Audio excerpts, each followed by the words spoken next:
Hello football fans, অপেক্ষার অবসান ঘটিয়ে বিশ্বকাপের মঞ্চে মঞ্চস্থ হতে যাচ্ছে এক মহাকাব্যিক লড়াই। রাউন্ড অফ 32 এই নকআউটে আজ মুখোমুখি হচ্ছে সার্ভার দেশ ব্রাজিল এবং ব্লু সামুরাই জাপান। একদিকে 5 বারের বিশ্বজয়ীদের অহংকার, অন্যদিকে এশিয়ার গতি আর সংকুলার প্রাচীর। কে হাসবে শেষ হাসি? কার কৌশলে কুপকাত হবে প্রতিপক্ষ? চলুন শুরু করা যাক আজকের মেগা অ্যানালাইস। সবার আগে জেনে নেওয়া যাক এই মহারণটি ঠিক কখন এবং কোথায় অনুষ্ঠিত হবে। খেলাটি অনুষ্ঠিত হবে যুক্তরাষ্ট্রের টেক্সাসের হিউস্টন স্টেডিয়ামে, মানে 29শে ওরা। কাগজে কলমে ব্রাজিল এগিয়ে থাকলেও জাপানকে হালকাভাবে নেওয়ার ভুল কালো আঞ্চলিক দল কখনই করবে না। একটু ফ্ল্যাশব্যাকে যাওয়া যাক। 2022 কাতার বিশ্বকাপে জাপান সবাইকে চমকে দিয়েছিল। জার্মানি এবং স্পেনের মতো জায়ান্টদের হারিয়ে গ্রুপ চ্যাম্পিয়ন হয়ে তারা বুঝিয়ে দিয়েছিল যে আধুনিক ফুটবলে তারা যে কোনো শক্তিকে গুড়িয়ে দিতে পারে।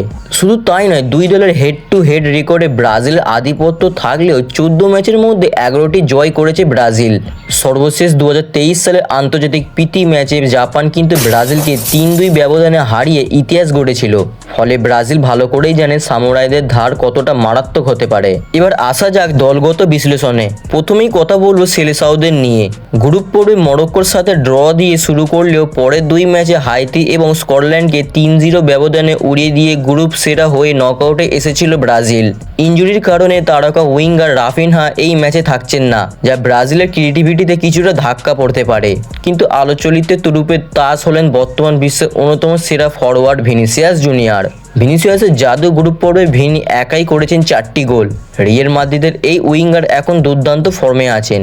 বাঁ দিক থেকে তার গতি এবং ডি বক্সের ভেতরে নিখুঁত ফিনিশিং জাপানের ডিফেন্সের জন্য জমতুত হতে পারে। আমাদের অ্যানালিস্ট বলছে ভিনিসিয়াসের পা থেকে আজ অন্তত 1 থেকে 2টি গোল আসতেই পারে। বিশেষ করে কাউন্টার অ্যাটাকে জাপানের হাইল্যান্ড ডিফেন্সকে তিনি একাই ভেঙে চুরমার করার ক্ষমতা রাখেন। মাঝমাঠে ব্রুনো গুইমারেস এবং কাসেমিরোর যুগলবন্দি খেলা নিয়ন্ত্রণ করবে। আর আক্রমণ ভাগে ভিনির সাথে থাকবেন রদ্রিগো এবং এন্দ্রিক, যারা যে কোনো মুহূর্তে ম্যাচের মোড় ঘুরিয়ে দিতে পারেন। অন্যদিকে ব্লু সামুরাইদের শরীর চাইবে দ্রুত গোল আদায় করে ম্যাচ নিজেদের নিয়ন্ত্রণে নিতে। শক্তিমত্তা এবং বর্তমান ফর্ম বিবেচনায় ব্রাজিল এই ম্যাচের স্পষ্ট ফেভারিট। তবে জাপান অনাসয়ে ছেড়ে দেওয়ার প্রাপ্ত নয়। একটি অন্তত প্রতিদিনাত্মপূর্ণ ম্যাচ শেষে ব্রাজিলের 2-1 বা 3-1 ব্যবধানে জয়ের সম্ভাবনা বেশি, যেখানে ভিনিসিয়াস জুনিয়রে হতে পারেন ম্যান অফ দ্য ম্যাচ। আপনার কি মনে হয়, ভিনিসিয়াস কি আজকে গোল পাবেন নাকি? এখনই কমেন্ট বক্সে লিখে যান।